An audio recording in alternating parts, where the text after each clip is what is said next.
Welcome to Magic the Flavouring, the Magic the Gathering podcast, where we talk about all things magic, flavour design, and lore. I'm your host, Andy Man. Hello! This is Nathan Cancel. Oh god, we're in a different room today, so Echo! it's going to be very different. Sorry that it's taken this long to record an episode. Life and also the story have kind of gotten in the way. Oh, yeah. 11 episodes. We're jumping straight into it. We're doing the Edge of Eternities story review. Probably the least prepared we've ever been for the most complicated story ever written for Magic. For the amount of commitment that I had when I read these episodes as they came out, which is now coming up to nearly a month ago. I put a lot of effort in getting all of learning everything, having everything set in my mind, and then it's been about a fortnight of absolute nutter-butters nonsense, both work and otherwise. And now it's like, shit, what actually happens in this story again? Yeah. It's a lot. It's 11 stories and it's 11 chapters and each episode, whatever, is about as long as as about 2 or 3 regular Magic stories. So you read them and I listened to them, and the shortest story I think was about 32, which is fairly reasonable, 32 minutes. But then the longest one was an hour and a half, and most of them edged towards an hour. Yeah, it's funny. This story quite literally rewrites itself as it goes. I mean, that's a limited series on television. Like, we literally just got a TV show's worth of Magic story. Well, if you put it all together, I reckon it's probably longer than some of the novels that we've got. Oh yeah, by a huge margin. But at least the novellas. I would actually like this eventually to be. It'd be quite nice to see this constructed into like a novella with illustrations and stuff, because the way it's put together and the way it's constructed and also the quality of it is strong enough that I think it would sell. We should probably say who it's written by. Yeah, so Seth Dickinson, who's an author of various fantasies and sci-fi fantasies, and also the upcoming Subnautica 2. Oh, really? Yeah. Oh, wow, I didn't know they were doing a second Subnautica, one of the most scary video games of all time. I don't like the drop-off, so that game can fuck right off. Yeah, no, you've got a bit of an open sea thing. Yeah, I don't like open space in general. So it's good that we're in a space set. That's great as well. This is the only Magic writing he's done, right? Yes. Well, he's done more than most other authors. Yes, yeah. Essentially, this is them going, okay, for something that's... Well, to put it into context, we've been asking for a really long time to have more, right? To have story taken a little bit more seriously, to have a little bit more depth, a little bit more scope. And also, I don't remember how many episodes ago it was, but I made a specific point of saying if half of the year is just going to be Universes Beyond, they better make up for the only story they're going to tell that's like new. Yeah. Because Tarkir isn't like it's a new story, but it's a continuation of history we already have. This is essentially a whole new world. Worlds. And it was like, if you're going to do it, you need to do it properly. Well, this is how you do it properly. Yeah. You hire a very, very talented writer who knows how to make convoluted yet enthralling narrative, and you give them 11 episodes to do it in. Yeah. I remember getting I think episode 6, and I was thinking, God, this story's going and going, and then I was like, looked up how many episodes are left. It was like another 5. I was like, are you fucking kidding me? And there are side stories. Yeah, and the side stories are actually very, very strong and actually give greater context. I mean, a lot of the times that happens, but with this story specifically, there are elements of it that make much more sense. Even like the very end episode, I think the first side story gives you the information you need to understand the last episode of the main story, which is great. And they're all, the side stories are all written by different people. I don't think they're written by... No. The same people, exactly. Jesse Inacola is also the voice actor that the Magic Story podcast got budget to hire in to do all of these stories as well. So it's not the regular host of the Magic Story podcast. I think that was a wise decision. I know, look, the people who run the Magic Story podcast, much like us, are podcasters first, not voice artists, at least in the format that they're given and the kind of equipment that they would probably have access to. And I think they sort of thought, well... we're doing this huge fantasy epic. The literal voice of this story might just need to be a slightly different voice and timbre and all that kind of thing. And they brought in Jesse Inacola, who's an experienced voice actor, and he absolutely smashed it. Yeah, he did. It's not a small order either, because as I mentioned a little earlier, like the story literally does rewrite itself, and there's a lot of back and forth, a lot of exchange of perspective, different narrators. It's a pretty. If I got given this as a transcript, I'd find it pretty daunting. his voices for all the different characters were subtle. He didn't go like full like, and this is the voice of this character, this is the voice of this character. Like, but they were like many good voice actors doing narration. It was really good, and obviously doing characters of different genders, or like non-binary characters, different fucking species. Like, absolutely smashed it. Yeah. Before we go into how we're doing these story reviews now, which is where we kind of do the story synopsis and talk about it at the same time, and there's a lot to talk about. Do you just want to touch upon the format of how this story actually is written? So the story essentially is presented from the point of view initially of the End Stone. We don't know the End Stone is until... In fact, we didn't even get the name of the End Stone until it was released as a card. As a card, yeah. I think it doesn't even particularly mention it within the story. I might be wrong. Again, so one thing I'm going to have to say is that because it was such a dense story and so much of the information is now buried within my brain box of magic information, I might be a little bit shaky on some details. But essentially, the End Stone needs the story to go a certain way. The End Stone is essentially the protagonist of the story in the grander sense of where it is on a journey to get back to its masters or back to its a greater part, or the people who made it, whatever. We don't exactly get an answer to that. No. But the story is told in revisions, and each time the story deviates from what the End Stone needs, they make a revision, and the story essentially gets rewritten to conform to that. Now, initially, we don't see that quite so obviously. Mm-hmm. For the first few episodes, it's actually told it's told subjectively when changes are happening, and it's really eerie, and we'll get to that episode, it's very early on.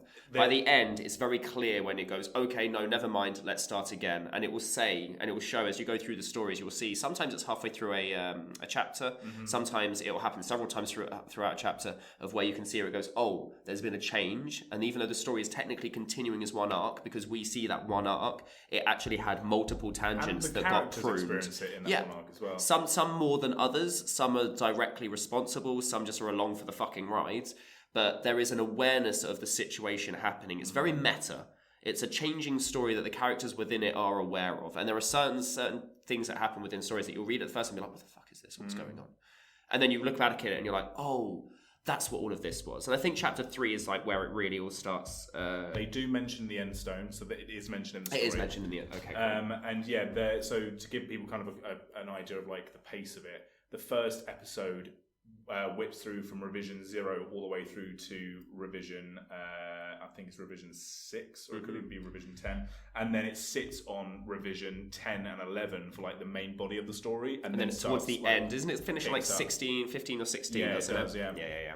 So the initial, just to kind of also give people an idea of like how this is, how meta it starts, and like this, I know a lot of people that have read maybe the first 2 or 3 stories and have gone, is this for me? Before it gets into a more traditional narrative. It's a shame, because that is about the turning point. Because it goes, so revision 0, I lie in clay until the sun explodes and shatters me. Revision 1, I create you. Who is you? You are the person who imagines I am me. And that's the first 6 lines of this story. Yeah. So the other format as well, which was harder for me to grasp because I was listening, I wasn't reading it on the web pages. It's following the same nice little trick that they did with the Planeswalker's Guide, where they're using little drop-down links. But instead of it being like notation from an outside perspective, like the Tezzeret stuff in the Planeswalker's Guide, this is the revisions or the choices kind of doing like a choose-your-own-adventure back and forth. It's exactly that, yeah. You know, when you keep your thumb on the page, you go, no, I didn't mean to. Let's go back to page 54. Yeah. And it kind of creates this real air of mystery, because you have no context. And it's such an alien... But it's such an alien concept for Magic story not to be on the nose. And this is so suggestive in its narrative that you really kind of have to just be like, okay, I guess, and just accept it and keep going with it. And it's one of those things that when you read it read it a second time or a third time after you kind of have the full context of what's happening, it reads so much more clever. And that's kind of like ideal immersive narrative, that you kind of get caught in the waves of something. You don't even know what you're swimming in until it's like kind of, you're halfway across the lake or whatever. The analogy's getting away from me. But it is very alienating and yet engrossing all at the same time. And that is a very difficult balance to strike normally. And it's not the kind of subtlety we're used to from Magic stories. Yeah. Should we just go through, roughly through the chapters of what happens? When I said that this is the least prepared, we both read the story. I finished listening to it today. So it's my phone doing a bit of a ding, ding, ding. I finished listening to it today because I realised that I'd actually only got halfway through the last story when I thought I'd finished it, because it's like an hour and a half long. And I'm still like, I don't know, man. They used a lot of big words. Yeah, I had a really strong grasp of it as I was going, so I made sure to read it as I was going. So the knowledge became cumulative.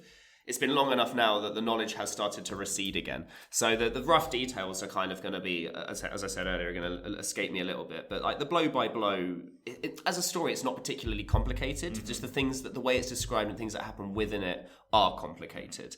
And the funny thing is that a lot of that we don't have to explain. We just kind of just say what happens, and then the way that the form of that narrative kind of explained it. Yeah. We don't need to go into the real weirdy bits. Please go and read the story. I think, we're going to, as Nathan says, we're going to cover tone, we're going to cover blow by blows, and we have enough to talk about just about how much cool shit there is in this world. Mm-hmm. This is almost like doing a bit like how we did the Planeswalkers Guide. This story is so evocative of the world because it's trying to teach you about a whole new existence in magic, a whole new reality. Yeah. And also the concepts within this reality are very strange and different, not just from a magic point of view, just from talking about anything point of view. Yeah. You know, it's like watching The Matrix for the first time. And Seth Dickinson doesn't hold your hand. God no. He's dashing off to the horizon. I got given the brief, I got given the Planeswalkers Guide, and I got told, you're a science fiction writer, you do it. So I fucking did it. That's definitely the approach. Okay, so there are 3 pathways that I've tracked on my flowchart. We have 3 sets of characters essentially, and they will converge at some point. So we've got Sammy and Tanuk. Sammy is a human wildcat captain, so he's kind of like a non-affiliated raider survivor essentially. And his first mate, or his second, Tanuk, who is a Carve pilot, who's fucking good. There is also, they do have a ship called the Sarima, which is on one of the legendary creature vehicle cards, and they ostensibly have a crew of like 6 of them. But they are on a mission, and there is only 2 of them. So that's our first grouping. They're smaller than a skeleton crew. They shouldn't be able to fly the ship as well as they are doing. Yeah. We also have Alpha Real, who is a monoist, part of the Monasteriat. Sounds like a car type. It does a bit. Monasteriat religion, who they are the entropic death cult that we spoke about last time. And then we have Helea, who is a Sunstar Free Company summist. Squire. So she's a squire to a knight, Servondum, because the way the Sunstar Free Company is kind of stylized is that they have this kind of like Arthurian knight motif. Yeah. Which is pretty cool. Heavily leaned into. The Monoists, I think, are less clearly defined, but they also have kind of like a sort of Black Knight kind of aesthetic, at least, and especially in the cards, that's kind of fleshed out. But most of like their kind of culture, the Monoist culture, is very much about the kind of philosophy of the universe, whereas the Summists get a lot more like, here is how the structure is, and blah blah blah blah. Yeah, I think the Monoists have this aspect to them of where you just be you, and no one can really question it, because who has the right to tell you what not to be? Yeah. Whereas the Summists are very much, how dare you not conform to everything that all of us are just pushing towards that same point, and if you're not part of the solution, you're part of the problem. Yeah. And they're both, for lack of a better word, completely fanatical. Yeah. And they are equally, I'm gonna bury the lead here a little bit. They are both equally fanatical, and that's really good to see, because there is no good or bad. You can see you can argue both sides of it, and because they both believe in what they believe so harsh and so extremely, it's almost like you want to be that person in the middle going, well, you're both fucking crazy. I'm just going to ignore what both of you do. Which is very much where Sammy and Tanuk find themselves. Yeah, exactly. So, start the story, as we've described, starts with the End Stone, talking about basically the existence of everything and kind of how things come to be. But the actual first bit of narrative that we come to is Sammy and Tanuk are on a mission from a benefactor called the Metal Man, as they know. The Metal Man. Wonder who the fuck that could be.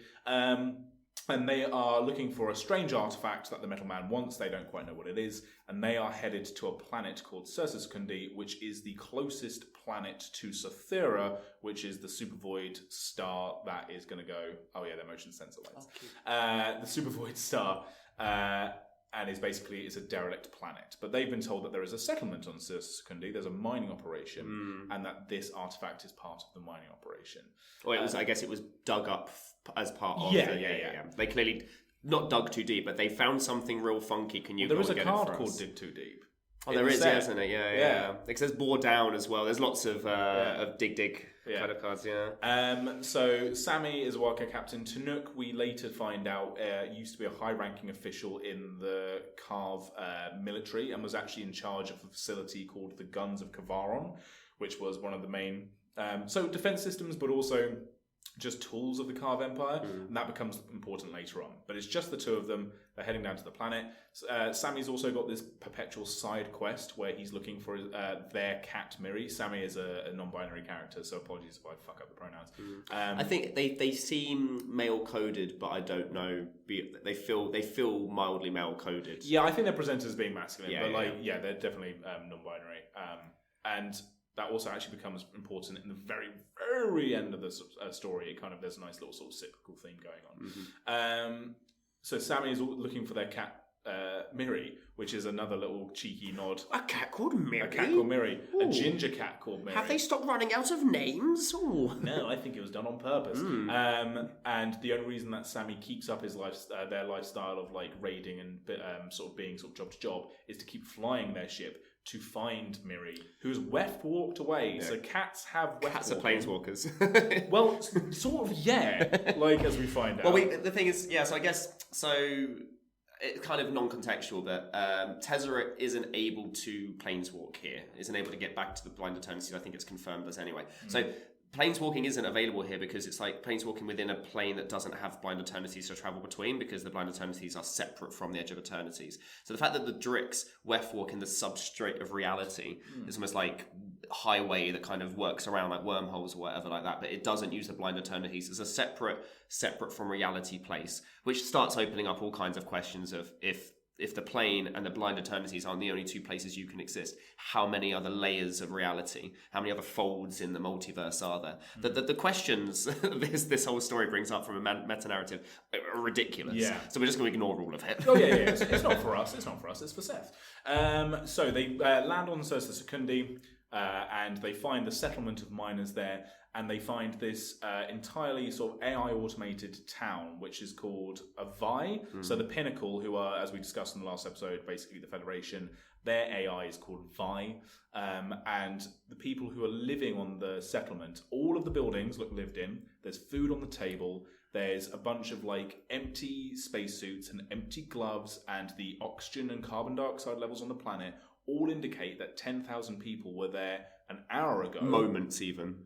And when Sammy asks the Vi, yo, what's all this shit? They have, like, they kind of do like mental backflips where they kind of go, oh yeah, that's explained because of geysers of gas coming up from the ground. Yeah. They literally go, they yada, but like it's almost like the AI can't, because obviously AI can't lie. It almost has to, and because it doesn't have an awareness of itself lying, it's almost as if it's going, isn't that strange? And the AI goes, that is strange, but it's justified by this and this. But that doesn't make sense. That doesn't make sense unless it's this, and this. It's like, but that doesn't, and it's almost like that circular logic that happens. Yeah. The point being that it's pretty fucking obvious that something funky donkey has happened here. And we don't know at this point that, you know, the Endstone can rewrite reality. And so for us, from this point, we're like, what the hell is going on? And in fact, we don't find out what happens until way later. They really don't touch on it again. There is a moment in that story of where, as Sammy is getting towards the Endstone, there's this real weird moment of where they live through a separate reality of where they're being fired at and shot at by all of the settlers that do exist in this dreamlike space where Sammy goes to when they touch the Endstone. And then what essentially ends up happening is they fall into the eye of their own dead body as the dead body's there, and then it's almost like that then reality then disappears, and the reality that's being rewritten lays over the top, and then there's no longer the other reality anymore.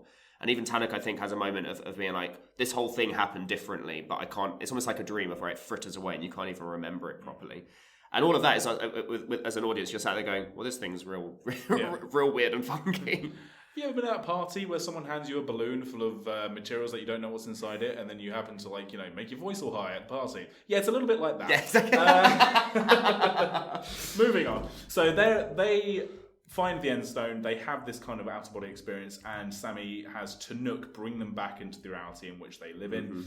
They then decide that they need to contain this artifact before bringing it back to the Metal Man, and that they need to go back to Kavaron, which is the Carve homeland. We're going to leave that there. The next story then the next episode then jumps into Alpha Real and the Monarists, and we open on Alpha Real having a conversation with his twin sister who is about to fall. So his sister is about to do the ceremony and take Sakar, which is the dense, almost like black. Was it? How would you describe it in real world terms? Like dark matter. It's a tiny singularity. Yeah, a tiny singularity that basically the monoliths believe essentially keeps their essence safe as they fall into the next. Actual eternity. death without doing this is like you're going into the periphery of the universe, and you won't then rejoin until the heat death of the full universe because you're now part of the universe. Yeah. Whereas squishing down with Sakaar and going into a super void is almost like a stasis chamber of where it maintains, as you say, your identity, and it waits for the eventual end of the universe where everything comes together. We kind of get a big sort of character beat for Alpha Rael when he kind of confronts his sister. So we kind of get the idea that up until the point of her actually doing this ceremony, he's been totally on board with the idea of her doing this. But as soon as she starts to warp and misshape and go into the fucking super void, he basically starts trying to get her to stop, which is completely against the monolith's faith because it's all about personal sort of ability. Everyone should be allowed to do whatever they want. Yeah. No one should be able to question it. And it's the moment that he says something along the lines of, you will be stretched and burned for all eternity, which essentially, because obviously time dilation happens when you hit towards the center of a black hole. I like how we say all these things as fact, as if we have any real, like, you and me, scientists.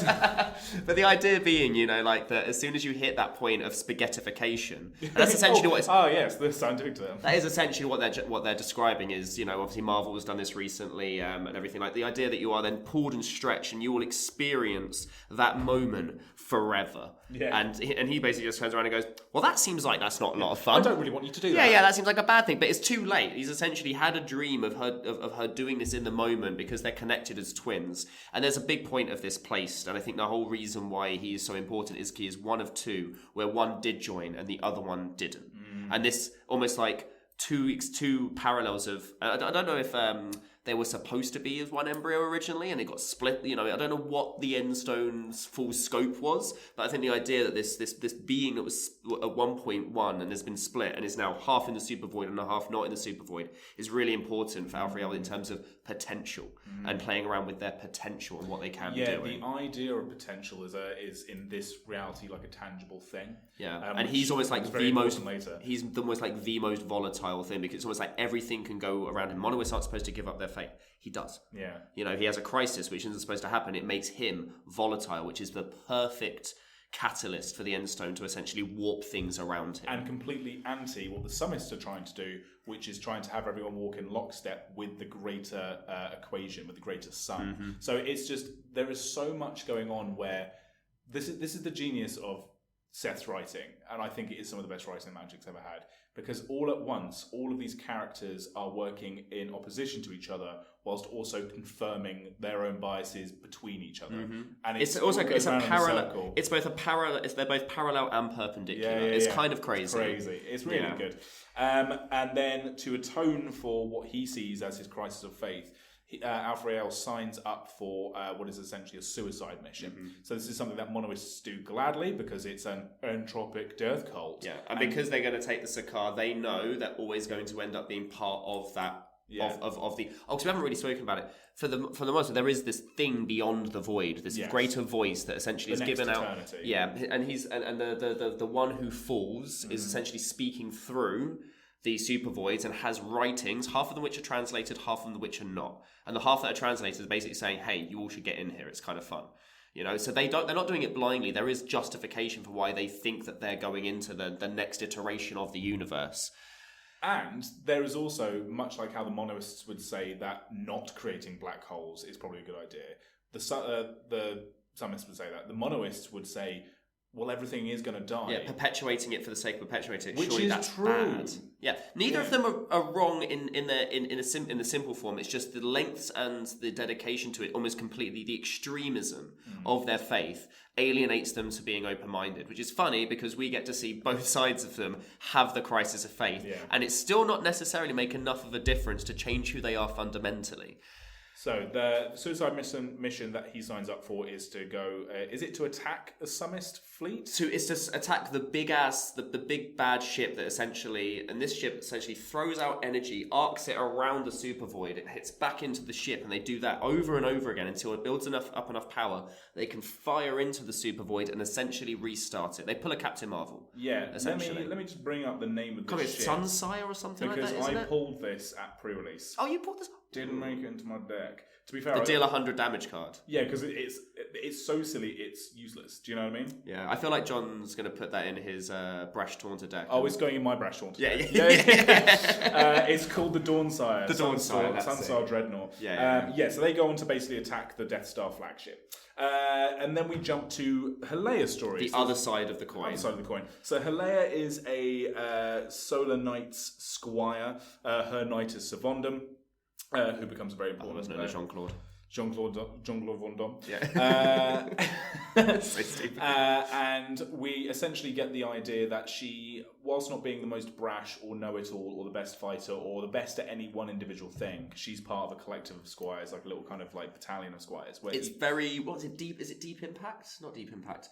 Starship Troop? It's very Starship Starship. Troopers. Very Starship Troopers. Yeah, it is very Starship Troopers, where they all seem to have like their niche. She doesn't seem to have a niche except for being like just... The most devout. And the most devout. She's the most across the board, like, I'm a fucking good squire, and my knight is like the best knight, which is cool.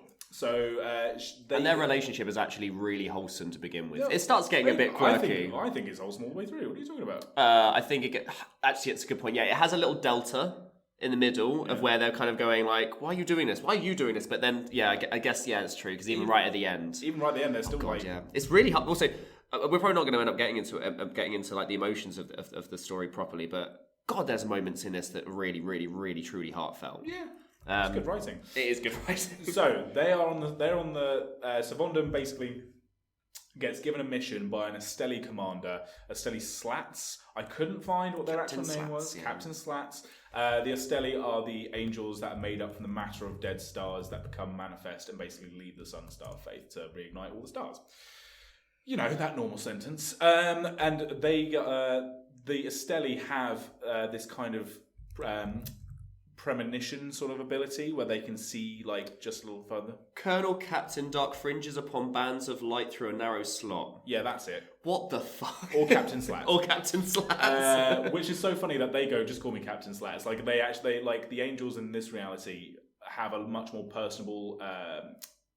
personality. Yeah. Like, they're a lot more kind of down to earth. Even though if I think in their brains they're beep boop bop binary, they actually have they're actually like really, really cheery. And like the fact that Savondum and Slats have like this kind of like, hey you. Yeah, they're broskies. Right up until Slats says, by the way, your next mission you are going to die. Yeah. Because angels can see a little bit into the future. Yeah, because they're like quantum beings. Yeah. So now, as well as Alfrael being on this suicide mission, see, there's mirrors. So Vondam is now on this suicide mission with Helea. Because they're both very willingly going. Well, there is a moment where Alfrael realizes, oh, I'm actually going to die, and then starts screaming, and then there are multiple people on the ship that start screaming along with it, which that's really terrifying. Really terrifying. Yeah. So it's kind of funny to see that parallel of, I know I'm going to die, and holy shit, I'm kind of scared of it, which is honest and truthful and human. You've also got Savannah going, I'm doing this for the right reason, I'm absolutely not going to back out of this, this is my purpose. Yeah. So the battle, the Sunstar, the what did I call it? The Dawnsire is going to try and restart Cythera because that's the ability that it has. It's going to try and restart turn back into a supernova as opposed to a supervoid. Which would, to not mince words, obliterate the surrounding solar system. Yeah. The Summists do not give a shit about killing everybody if it means that it improves the sum, because the sum is on such a gargantuan cosmic level that even 1 million deaths is like nothing really. Yeah, because they see everything as a full eternity. Yeah. As a full entirety. Yeah. So, Death Star's on the way. We got the Gravkill Paladins, which is what the foot soldiers of the monoliths are called. This is like Dune. Cool. It's Dune in a magic story, man. Yeah. It's so cool.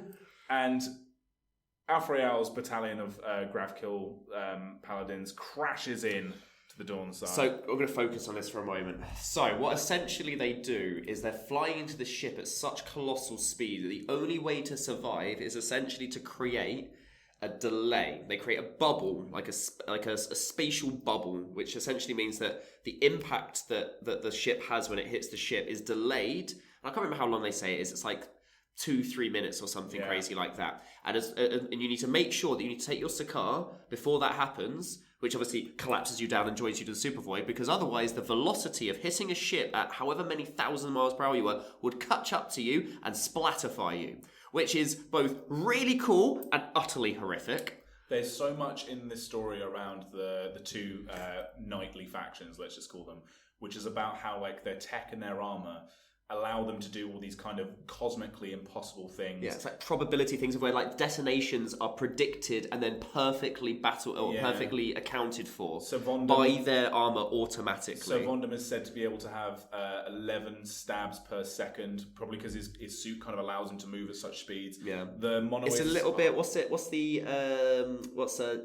Cyberpunk with the Verstappen thing or whatever, when they can essentially go to hyperspeed. But the Monoist's armor is made of like this material, this kind of it's adamantium. It's not. I can't remember what it's called. It's like almost like alive, right? It wraps around them like fabric. It's this kind of space metal. It's called their war metal that basically protects them from all of like the kind of cosmic forces. And it really brings home this idea that these are still fleshy, squishy humans and or other species, and they still have to exist in this world where they can drop into other ships at faster than the speed of light and just kind of have to deal with it. Yeah, because also to put the point, none of this is magical. This is all millennia upon millennia tech. And I think Tazra even says, like, you've had such a long time, because the Edge of Eternities has existed for a really, really, really fucking long time. So they've had a really long time to develop all of these machines and technologies without having the very, very barest residue of magic out here. So that's the thing that I feel is most impressive, is this is just actual tech and science pushed to its absolute limit, to the point of where it feels like it's magic again. Yeah. Magic would be simpler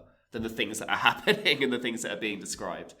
So, the beats of this battle arc, because we've got to crack on, is essentially the Monoists are a ragtag of like random Monoist sort of like civilians. There's like an old woman and like a dude who's like not there's like super cool veteran, and then there's like these 3 locksmiths that are just there to pick cool locks. They're like, our entire existence is built to this point of where we get to break into this vault, you know? Yeah. Let me at them. And there's like a convict of the Monoists who's like who thinks that everyone else isn't fanatical enough. Anyway, versus the best of the best elite Sunstars. Mm-hmm. So suffice to say, the Monoists are getting their fucking asses kicked. But the battles, and this is the same way throughout the entirety of this story, each space battle, hand-to-hand combat, whatever, is written with such gory detail. And like people get, like on the cards are also relevant of this. There's like people get their suits decompressurized, or like full of eviscerations. Yeah, and things, there's like or like the light blades, or the kind of the Monoists sort of like, you know, dark matter blades and all this kind of thing, just kind of blip people's limbs out of existence. And it's all over the shop, right?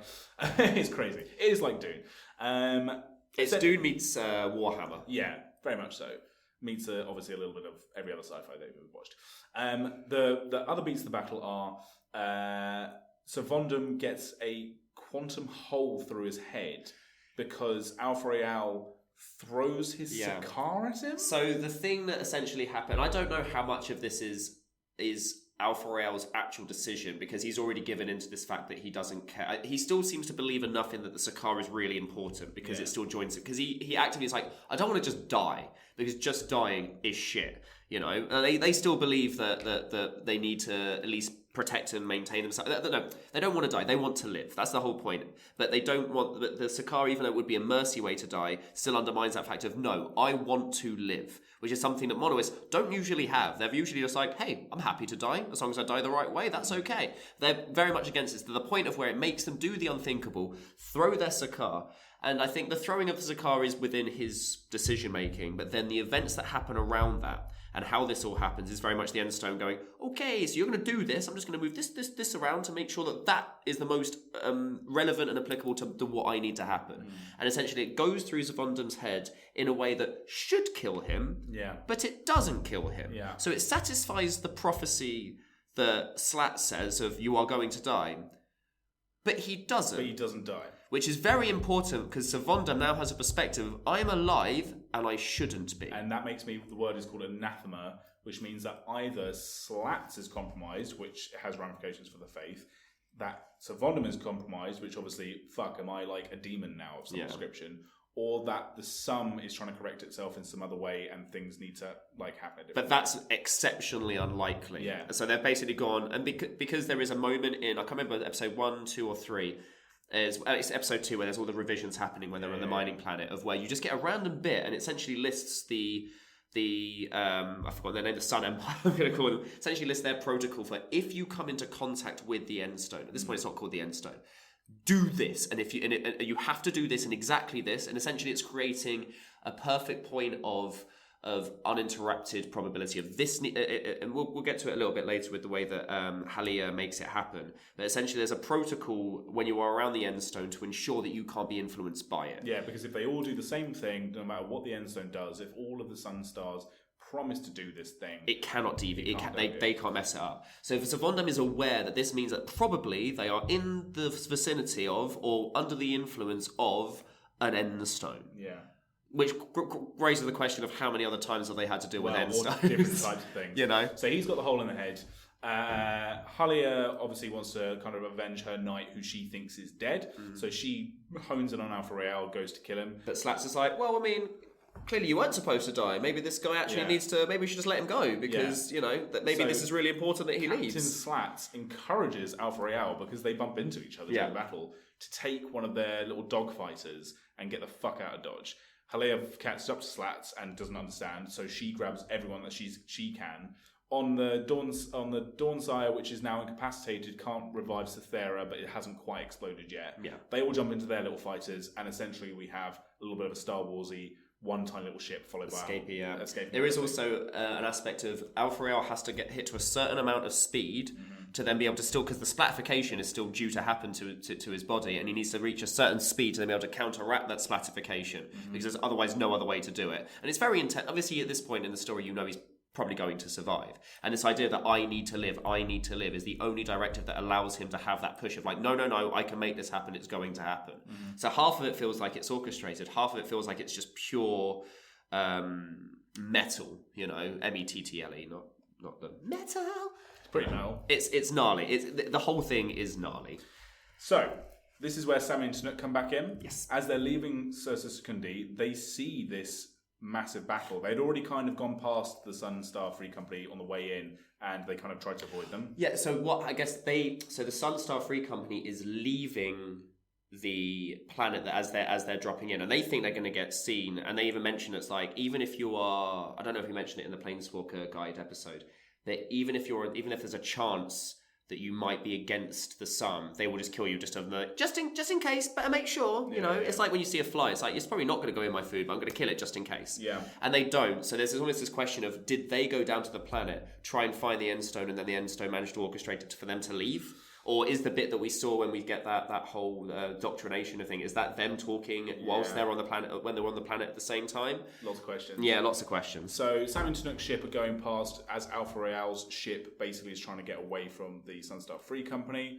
And there is a scenario in which, is it that Alpha Real's ship malfunctions and they save him? So essentially they need to get to, this is when they're getting towards Cavicon, right? And they need to find the Kavaron, and they need to find the stasis. So basically they've got a vault. Obviously the planet is breaking up, and it's in the Cravicon that is...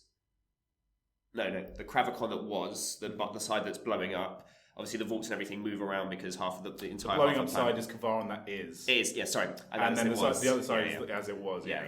Because it's not technically that anymore. It should look like the blown up side. So they need to essentially find this vault that's going to be a bit difficult to find. And as they're trying to get towards it, Alpha Real's ship comes barreling down. They're already kind of getting involved with this ragtag of, I want to say, of Cav renegades, essentially kind of being like, yo, what are you doing here? Yeah. And then as that happens, Alpha Real's almost like he jettisons fuel or something into the atmosphere, which is considered to be real bad because it can kill people, generate loads of radioactivity, blah blah blah blah blah.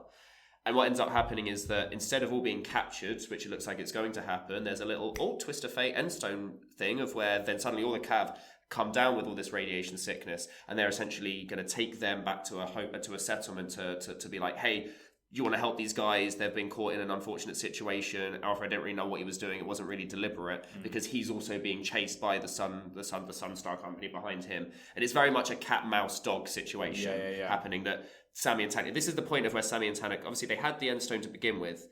And we've seen all of this stuff happen separate away from the Endstone, which clearly means the Endstone's influence can go really fucking far. But this is now where Alpha Real has now come in. When does his hole in the hand happen? Oh, that's interesting. I don't think that's quite happened yet. It hasn't happened yet, because that becomes really relevant, and I'm not sure if it was part of the battle or not, of where it falls through his... I don't know if he throws it through his own hand as well. I can't remember. Oh, that's annoying.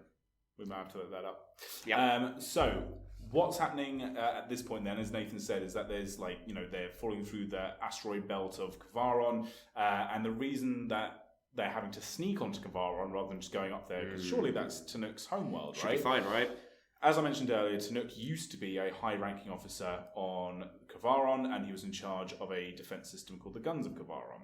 So the Karv, much like the Monoists, have this idea that sort of destiny and fate of the world around them is kind of out of their control. And they should just let things happen. Because they live on a planet that is currently exploding into Cythera, the idea that a natural disaster on Kavaron might happen at any time is simply accepted. The difference is not that they don't try and save people from that fate. The problem is that when you start to favour one settlement over another, you are basically placing value on one life over another. It's the trolley situation. They're basically like, you don't touch the lever. Yeah. And unfortunately, there was a situation with Tanook of where he touched the lever. So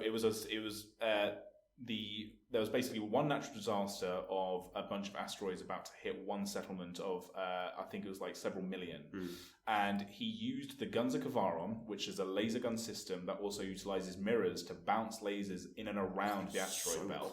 So cool.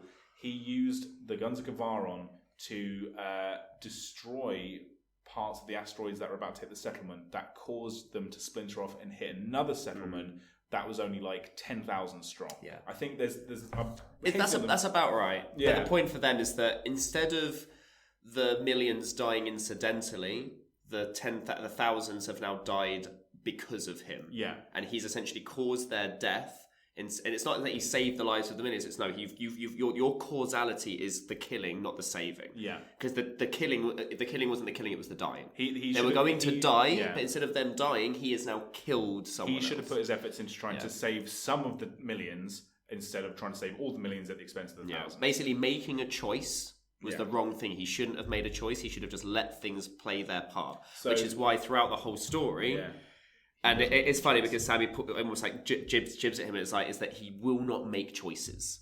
And apart from when Sammy goes, "Oh, okay, would you like to make a choice about it?" and he kind of sits there and goes, "No, I don't want to make a choice about it, you boss." But it's amazing. It's again all these different cyclical themes. So now we have if we have these two societies and the religions, one of which believes in an absolute must happen, and one believes in a total free choice, and you're in charge of your own destiny. We now have you have to let things happen around you. We now have a third faction that believes that you should have to let things happen around you because it's not your choice to and do you know what I mean? It's just like bizarre, so now it's fatalism's really fucking fucked about within this story. Yeah. So it's kind of blending these two ideas, which is crazy. And then you have Pinnacle that believe in partisan nature, non-partisan, so they don't favour any side, but they're willing to help everyone to facilitate everything. Yeah, and everything within this universe isn't paid for with money. Well, at least it is, but almost like in the outlaw side, everything is paid for in favour. Yeah, it's almost like you owe someone kudos, or renown or whatever. Like it's a karma system essentially, which is kind of funny. And they are on this settlement, which basically the Sunstar Company come down to try and find Alpha Real, and the mayor of this carved town basically turns around and goes, no, I don't give a shit who you guys are, Tan, Tanook, and Alpha Real. Yeah. We're not letting these fucking Sunstar people, this one of us, Google Bubble, it's like pirate a code. Haven of, this is a haven of renegades or something, he says. Mm-hmm. So then begins this genocide. Empire. It's Star Wars Empire. The Sunstar Free Company basically start to obliterate this. They rain fire. Yeah, absolutely destroy it. Well, I think the idea is that they will, by the end of their bombardment, have killed the vast majority, if not all, of the people within that settlement. Because they think that because the sun demands it, they have to get the End Stone because it is now anathema. One of the indoctrinations of absolutely destroy everything in the vicinity. Nothing can be around it because it influences everything so strongly. At this point, Savondum thinks that it's his responsibility to go down to the planet's surface whilst this is being enacted to go and find Alpha Real. However, Halea suggests that actually, because he might be anathema and might be influenced by the End Stone, because this is their theory at the moment, she needs to go down and use that quest, find Alpha Real, because she also secretly in her head thinks, well, I should have killed him while I had the chance on the Dawn side. Yeah, or I should have died on the Dawn side. Instead of my So either knight. way, I know that fate thinks that he should go down, so let's do this switcherooski, but also I kind of feel like I should be dying. So it's almost like I'm defying fate, but also fulfilling fate at the same time. And this is her soft, like, it's not quite yet at the point of her losing her faith. That's coming up. But this is a soft thing where you start to think, hang on, this most devout squire, once her worldview is challenged even slightly, even by the people within her own faith, she kind of wavers for her own benefit a little bit. Yeah, there's a very unsubtle undertone of the two of them love each other a little bit more than just because they're buddies, and that does for both of them betray their action. And I think this is one of those moments of where, like, she even says, like, I wouldn't be doing this and I shouldn't be doing this, but because of the way I feel and the way it's not the right way, but for some reason I know it's the right thing to do.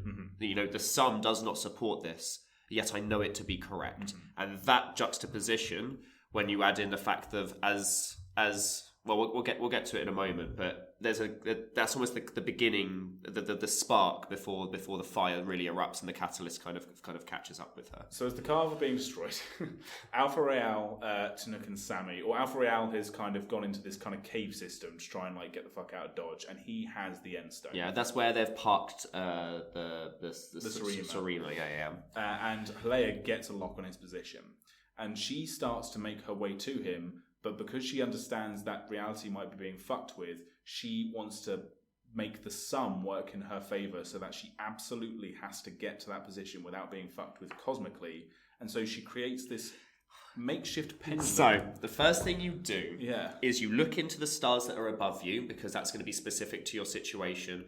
You work out distance between this, and this. You subtract your birthday from it, some bullshit like that to get a number. That number then influences this cradle thing that you pick up and then, or you build, which is essentially like a tripod pendulum with a stone with something in the middle that can move.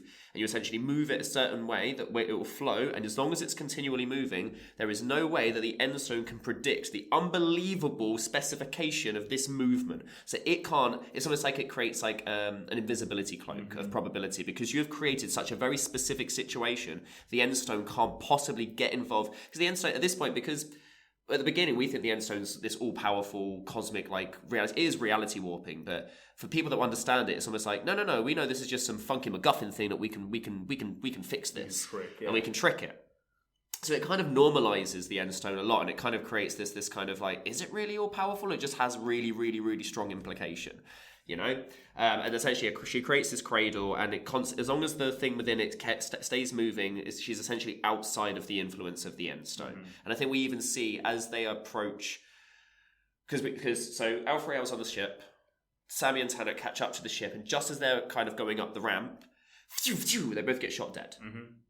Now, what ends up happening, and it even says Leia, instead of stunning them, instead of shooting them as a stun, she shoots them to kill them.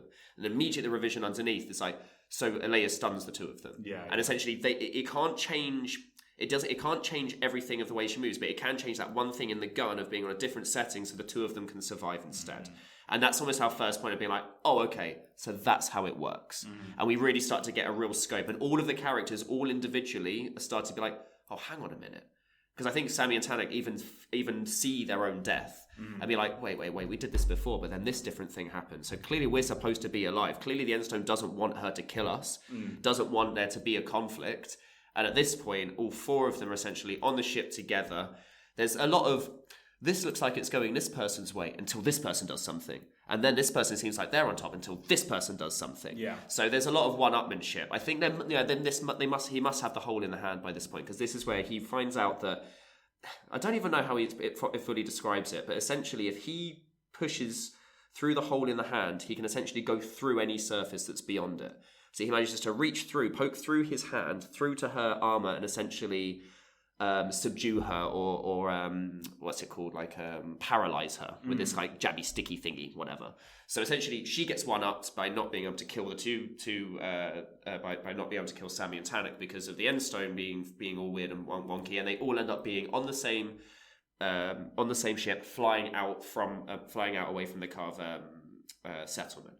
At which point, so Von Dam and the Sunstar Empire, that I'm going to continue to call them that, start obliterating this planet. And Helea now within the whole, I'm having a crisis, but I'm also still sticking to it, looks around and goes, how can this possibly be the right thing to do? And yet at the same time, I know that this is for the greatness of the sun and for greatening the sun. So how can I possibly rationalize these two things that are odds with each other? Hence, Halea's massive crisis of faith. Because she's like, this has to be for the betterment of the sun, but it cannot be right. And those two things cannot exist at the same time. And this is something that she notices is not just an influence of the Endstone. This is outside of the influence of the Endstone. This is just, fuck, my reality is crashing down around me. Yeah. And obviously she's also really pissed off because she's stuck in the same ship as this Alpha Rael twatty boy who's ruining everything. And these other two guys that are seemingly unkillable for no reason whatsoever. You know, it's a very strange ragtag. It's your typical, none of these people would get along, but suddenly they're all in a group together. Yeah, it's wild. There's a nice little detail about how she kind of guarantees that her efforts and her son will keep going because she's broadcasting what she's doing on like a recording that will get sent out to all the different Sunstar like monasteries across the galaxy, and so that her movements and her pendulum, as she's kind of reading what it's doing, and the kind of movements get kind of translated into numbers and words, gets read recorded out as a prayer. Yeah. So like summitists in the future will be repeating that prayer so that it will always have to have happened. Yeah.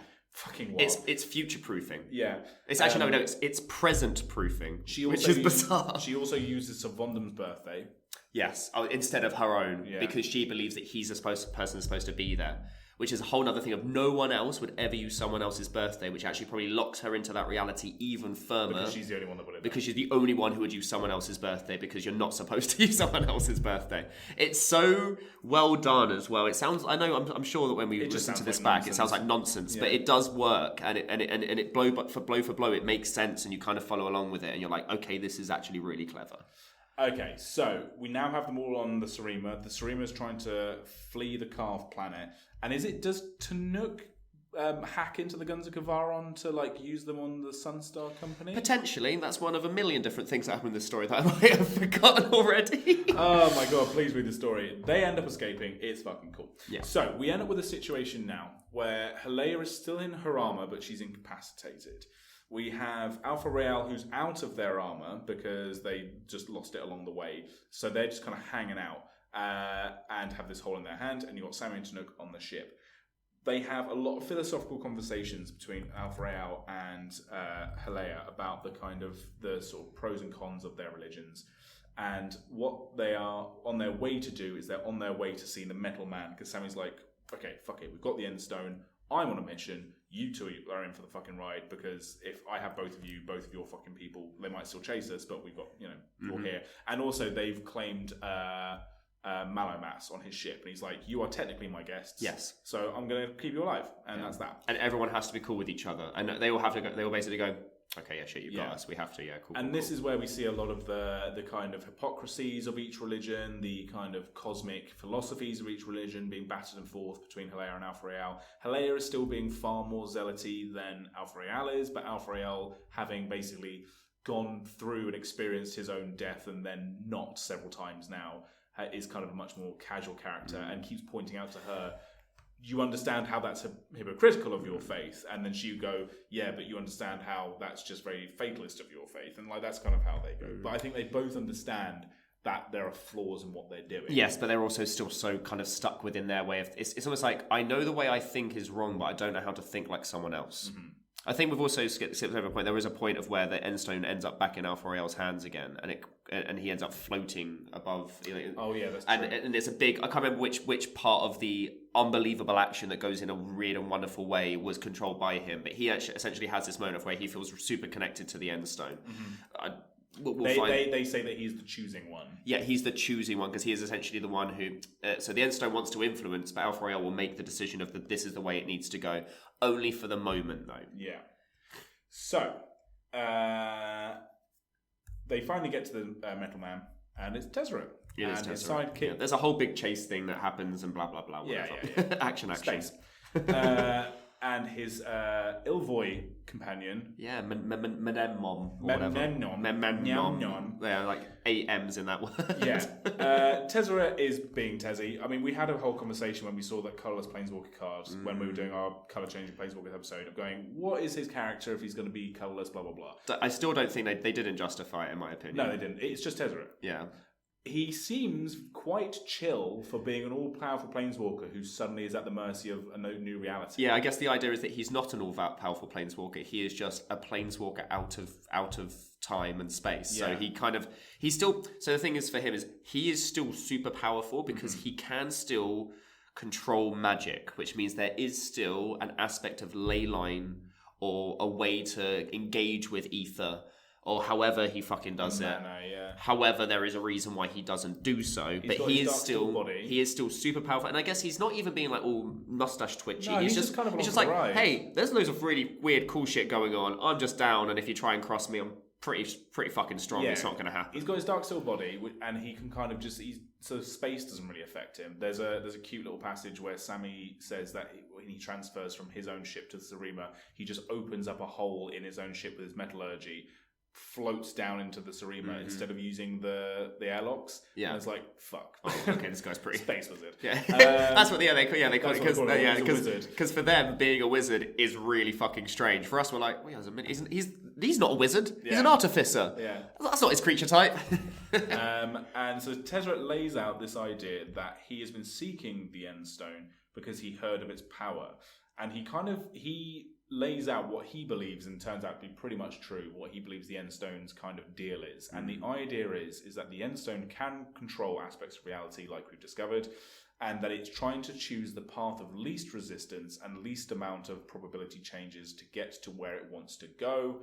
And Tezzeret is part of that catalyst. He wants to know where it wants to go. Yeah. And he says in several different ways when they kind of challenge him on his who, what's, and whys, and he's relatively forthcoming, and he's basically explains that he's been a slave of more powerful beings, he's been a powerful being himself, and he has no interest in being anyone else's bitch again. So if there is going to be a big, bad, all-powerful god in this reality, he quite wants to know who and what it is quickly. Yeah.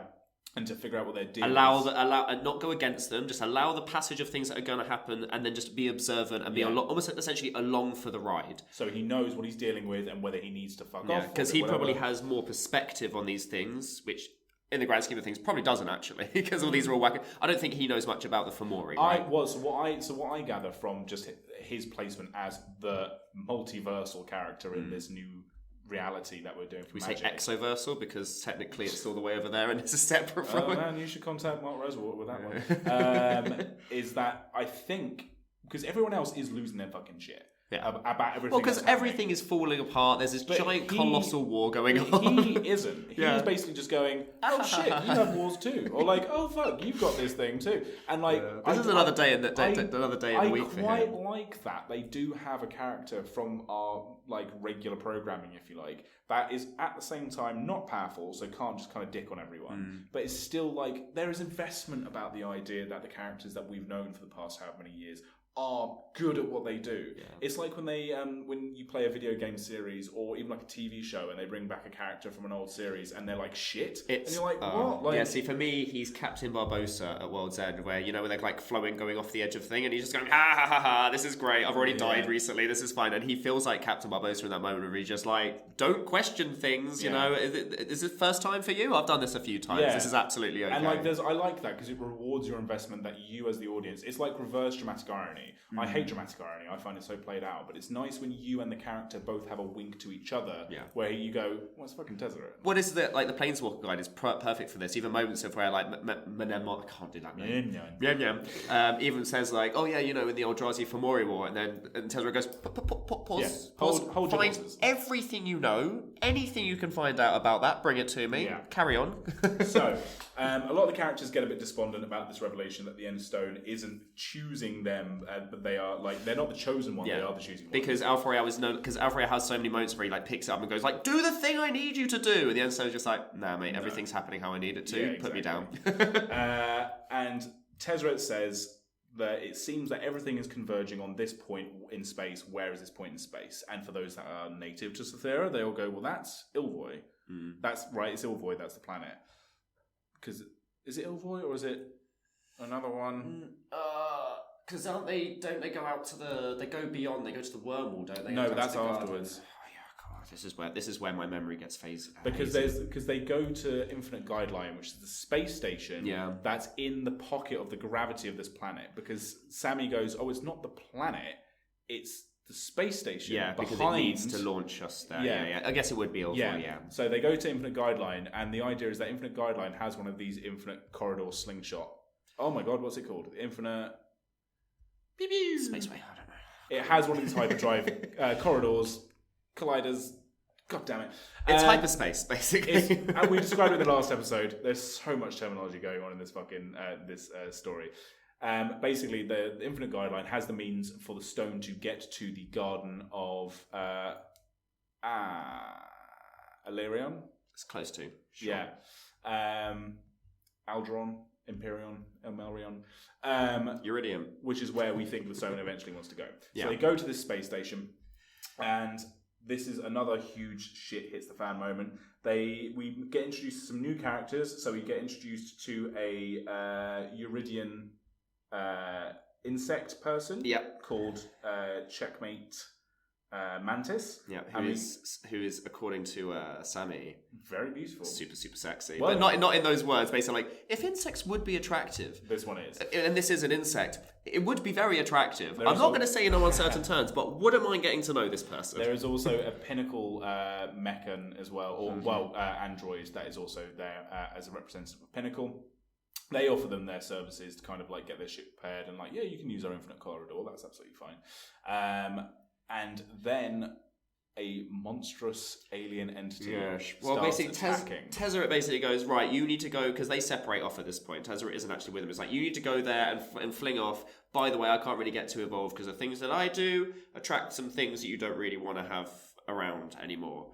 And this is probably the best described that the Eldrazi have been since like the very early days of Zendikar, where they're just alluded to. Before they start becoming tangential things that fucking Gideon can apparently punch with a Surreal.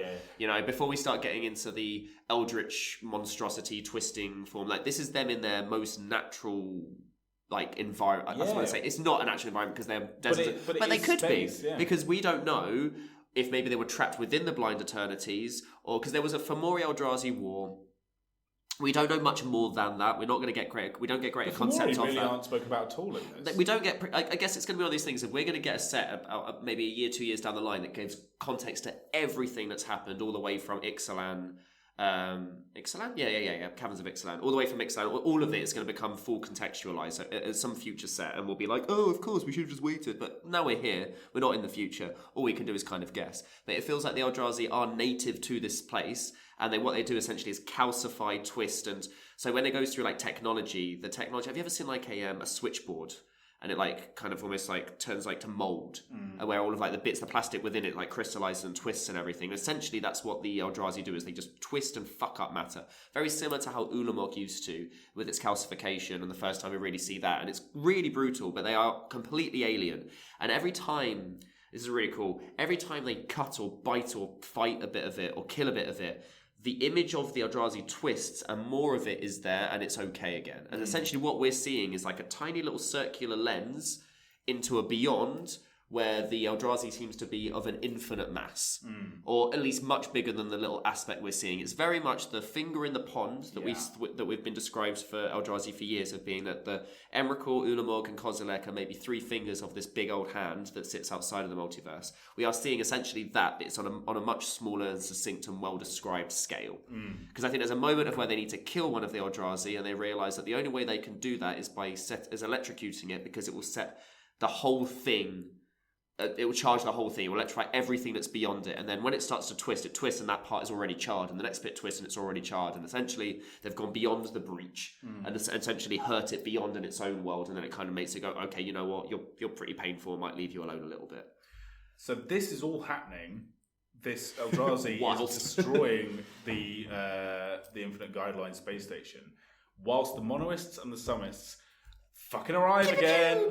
And then Pinnacle's like, not on our watch, bitch. And they send out all their mechans. And so we have a three-way Battle of 5 armies situation. Yeah. And the Sunstar, the Pinnacle mechans, and the Eldrazi are all fighting each other.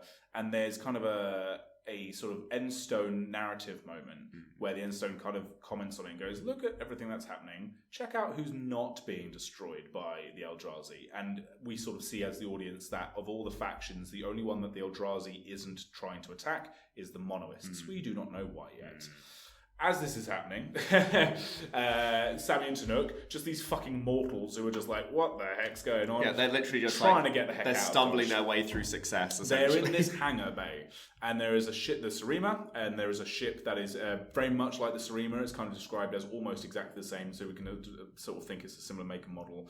And this Eldrazi appendage is in the thing, very much like a Resident Evil boss battle, flailing around and like fucking trying to go. Do you know what I mean? Squidifying, yeah, absolutely. 100%. So this is where Tanook has the idea to electrocute the arm. So Sammy's going around all these different little caches, all these different stasis crates, much like all the thing that they were trying to put the end. There's got to be something in here that's useful. So he's opening up all these crates. They're opening up all these crates, apologies, and Tanook's like, right, I need a power cable. So he's looking for a power cable. And they open up this one stasis cask, and fucking Miri the cat is there. He's there. And it all comes together, this idea that Miri, when they weft walked, didn't come back to the Sarima, because what they did is they weft walked to a ship that looked almost exactly like the Sarima, and ended up in this stasis cask, probably weft walked directly into it. And so Sammy, by providence, has found their cat again. This lasts a half a second because West's walking. Yeah, because the cat goes fucking Eldrazi. Yeah. I don't want to be around here. Thank you. Goodbye. And it is in this moment, after they try to electrocute the Eldrazi, they think they've killed it, and they realise that they haven't done anything because Tanook didn't do it in the end. Yeah. When they look up and see a figure, a slender alien figure in like a reed hat and like mummified wrappings with a cape and a stick, and we meet for the first time a Drix. Jedi, sorry. Drix. Yeah, you're right. So the Drix, as described in our Planeswalkers Guide episode, are essentially the Jedi of this universe. They are the aliens that learned weft walk. I'm going to use alien. They're the aliens that have weft walking naturally, that gave Pinnacle the idea to use the infinite gateways and the warp drives and all that kind of stuff. And they have, on the end of their staff, they have basically a singularity of quantum sort of matter. So it's kind of like a little kind of indecipherable pocket of like anti-reality as far as Eldrazi is concerned, that to them is basically just technology, and it killed the Eldrazi. Yeah, it's like super poison. Super poison to the On Eldrazi. a side note, if you're gonna read any of the side stories, read the noir coded Drix detective story. That's It's so cool. Yeah, it's interesting because we were talking about what colour are the Drix, and I kind of went, they're the green blue ones, surely. Yeah, but actually, no, they're their own, like, they're in every I think colour. the one that we see is black, because they can be. There's a red one in the set they as can well. be. They can be anything. You know, they have their full scope, but they're definitely. I feel like they're blue in terms of because they're the smart ones. But again, that story it gives a greater scope to the. Well, how do the Drix and the Eldrazi? Because we only, for the full context, this is the only time we see the Eldrazi and the Drix within this whole 11 episode, and then they're gone. Yeah, because we are on episode 10 at this point. Yeah. We are reaching the very end of this story. So this Drix, I can't remember their name. They have two names. I can't remember what either of them are. Suggests to Sammy and Tanook that the Eldrazi are attracted, like metaphysically, to possibility and potential. They are the sort of embodiment of destroying and eating potential. Because I guess potential has this kind of sort of etheristic, manneristic energy about it. It's why the cat is able to weft walk, because cats are these kind of chaotic beings. Yeah. And the Drix suggests that they wash themselves of probability.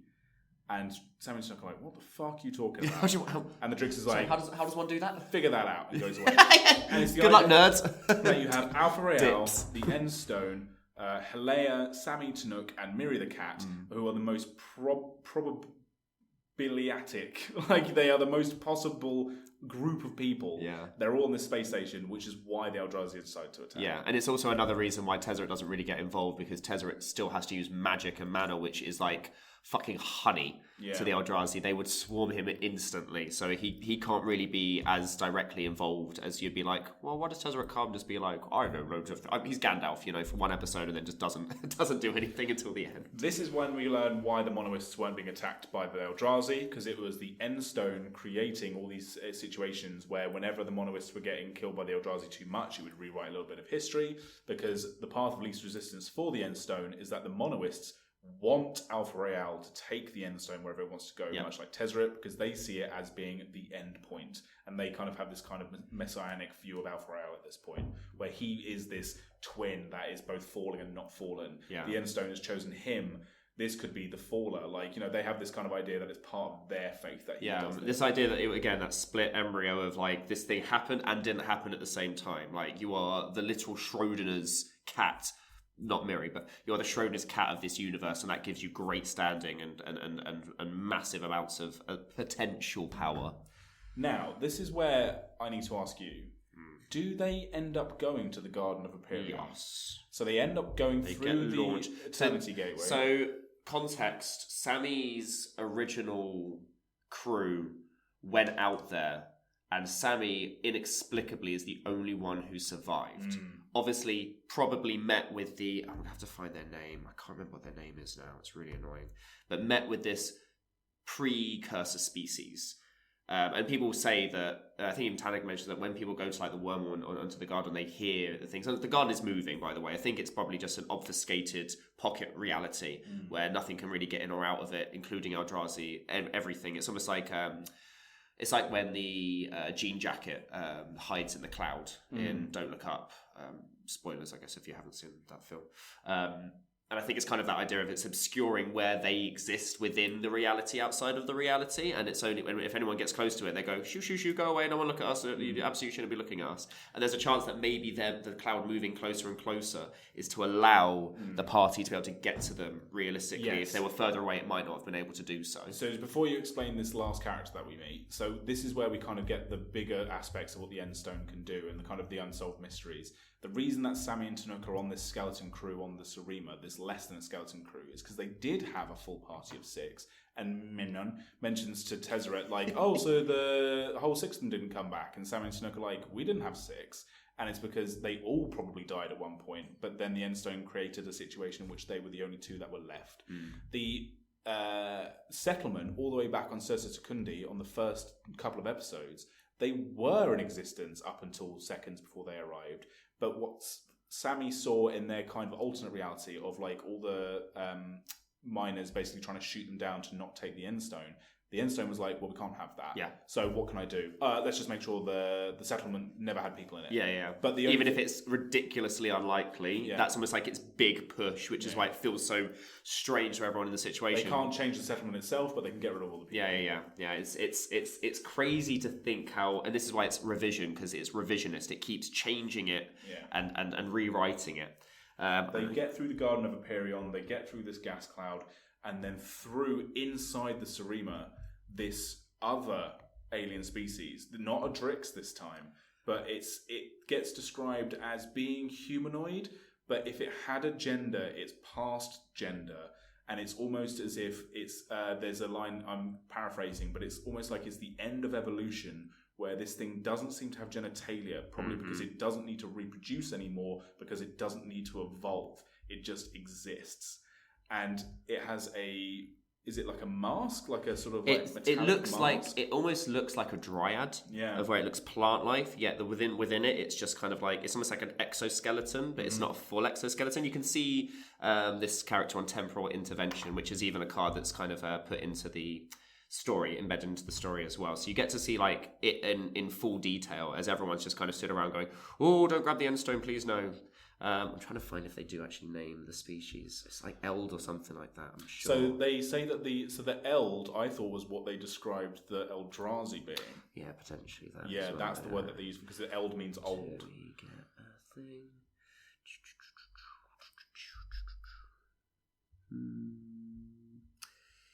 I'm sure we do. Again, if you want a bit more context of this particular species, you get it in the first side story where the Carve essentially go out to the garden or to the wormhole and have an interaction, and essentially kind of There's even an image that looks like a saga. I think it's the binding of the old gods in the commander deck, the Jund color lands deck, and they've recoded the binding of the old gods, and it shows essentially this species digitizing itself into the cloud, essentially, which would make sense because the garden looks like a cloud. And essentially they put themselves, almost they remove themselves from reality so they don't have to deal with the Eldrazi Fomori Drix bullshit that's going on. It's basically a fuck this shit, I'm out kind of way. But the culmination of this whole storyline, and the story ends very abruptly. It doesn't end unsatisfactorily. Very abruptly. It just ends in such a such a leading point, because this visitor into the ship, they have a bit of a conversation with who, what you are, like why you're here, all this kind of thing. And this being takes the end stone that seems to want to go with it, because the end stone has now morphed into the egg that we see on the card and is now pointing on a table, spinning around at this entity. And all of the characters are just looking at this entity. And the entity picks up the end stone. And when one of them has the idea that they could maybe cut it, they could maybe kill it, it says simply, "I am the last thing." The beautiful android says, the way it pronounces that single sound, I, is full of dreadful love. So it comes to me. So I am the last thing, so the end stone comes to it. So it's like the last iteration. And then Sammy glances at Tanook and at Tezzeret. No sign of a plan. This thing can be cut by a Gladiator. A single transmission from the rapier might kill it. But where? The head? Not here, it says, looking directly at Sammy. Not now. But the serpent needs a hero. Find me if you can. Put your lance through my heart. You'll come to nothing in the end.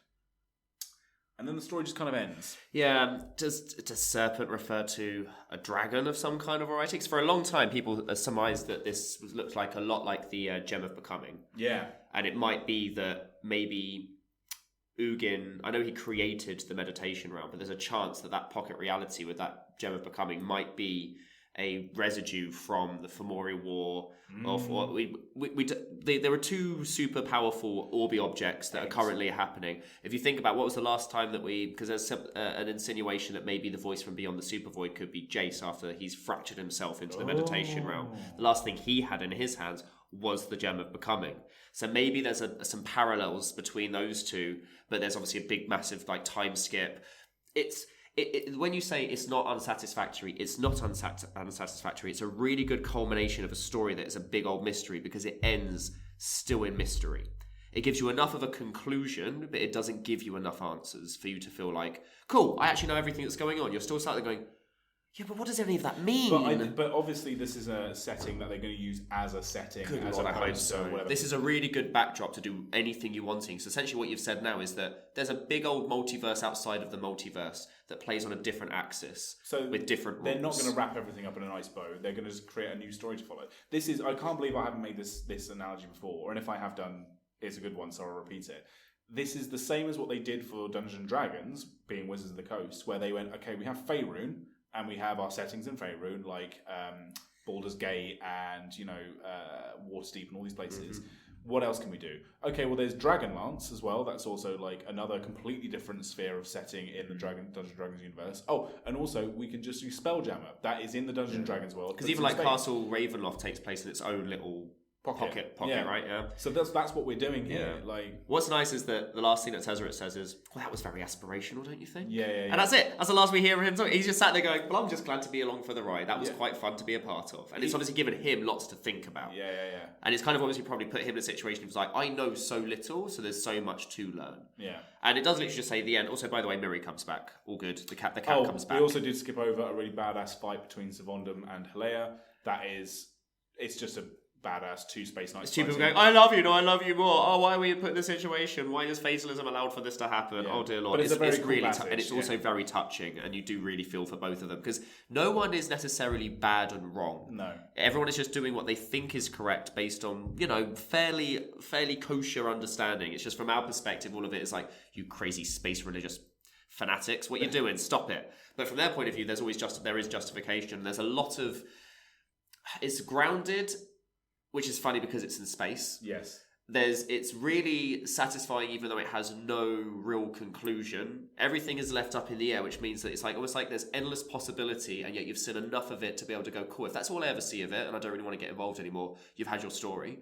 For those of us that are like, shit, I really want to pick all of this apart and really break it down. It's like you think, cool, in the future we're going to be able to. And the side stories again do a really good job of creating even greater breadth outside of this very specific linear story that's not linear because it has so many tangents going on as well. Yeah, and revision 16 is what we end on, the final revision, as they say. I mean, I can only apologise to our listeners for like if that seemed really disjointed. It's just it's deliberately disjointed. Yeah, it'd be really difficult for us to do something succinct of where we actually go over all of the details perfectly. The vibe is really important for this, and I think we've nailed kind of what we wanted to express from the vibe of the story. I suppose as far as learning names and places and concepts and things goes, if you think that we've had more than 9, I think we've had 10 Ravnica sets, not including the Cluedo set, to learn everything we know about Ravnica. We know as much as Edge of Eternities as we have information on somewhere like Ravnica, and we've only had one set to do so. Yeah, it goes into so much depth, and it gives it. This is why it's really important to have a competent writer, because everything within it it fits within. There aren't like certain aspects of the story you go, cool, well, we're going to ignore that, and we're going to ignore that for next time. That doesn't feel like it was properly canon. Like there's everything within this is like, okay, so you've set the stage so phenomenally well for other stories to be told on top, or for this story to be told further on, or when we look back in a couple of years' time and go, hey, cool, so this is where the beginning or where the end of this happened. You know, I think it fits so well in the Magic story for being literally removed from it, which is fantastic. Like it was such a big swing. It's a space set in Magic, and yet it feels more like a grounded Magic set than a lot of other stuff that's come out recently. Like I prefer this over Thunder Junction infinitely. Yeah. Even though Thunder Junction is integral for understanding how the current metaphysics of the Magic the Magic world within the Blind Eternities and within that multiverse work, Omen Pass, all of that stuff, you know, that's all well and good.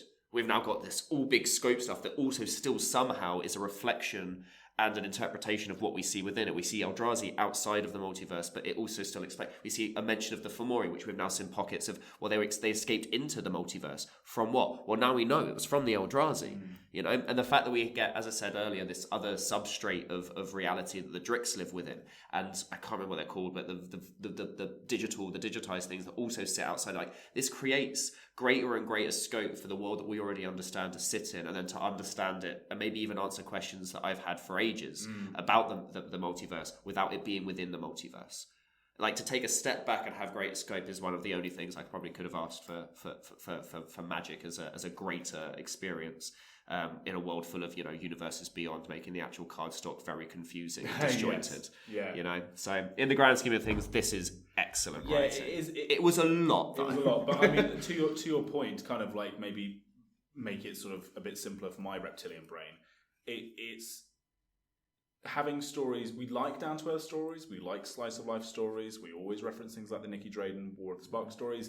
But even something as benign and asinine as the Ether Trip story is about a race. Yeah. It's about a wacky race. And they'll build a whole set on that. And sometimes you go, we do need something a bit deeper. And then they went, how about all of space? And you're like, oh, okay. And do you know what I mean? But like, it really works.